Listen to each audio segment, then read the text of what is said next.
The news you count on. NBC2 News at 5. You have a heavy rain has nowhere to go, you have flooding. So in order to protect the residents from themselves, in all honesty, we have to close the road. Tonight, NBC2 is asking the city of Fort Myers what everyone wants to know. Is there a way to prevent First Street from flooding so the Edison Bridge stays open? Drivers spent hours trying to get home last night when streets and the bridge suddenly closed. Thank you for counting on NBC2. I'm Christy Soto. And I'm Elise Chingari. Our NBC2 Samantha Serbin is live downtown right now and talking about why this is no simple fix. Samantha? Elise, Christy, these road closed signs and the sandbags here at my feet are thankfully off the road now, allowing drivers to make their way over to North Fort Myers as normal.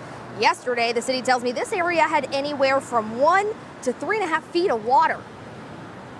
It's a life and safety issue that we have to shut the road down. With water covering the intersection at 1st and Evans, Fort Myers PD had no choice but to shut down the northbound lanes of the Edison Bridge Monday before 4 p.m. Public Works Director Pete Bieniek says it was for the public's own good. That water gets heavy and deep. People drive in it. Water is running fast. It'll take a car away. If a person tries to get out of the car, then you have a rescue situation. And if a person goes into the vehicle, into it too fast, it'll actually blow an engine, and they'll be stalled in it too. As you can imagine, traffic was a nightmare.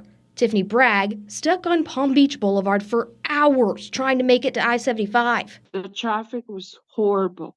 Everybody was cussing. Everybody was honking the horns, cutting us off. We almost got into several wrecks, And it's just crazy that you would think with everything being the way it was, that everybody would have patience for everybody else, because there was no way we could go anywhere. Like, we were stuck behind a truck for an hour and a half.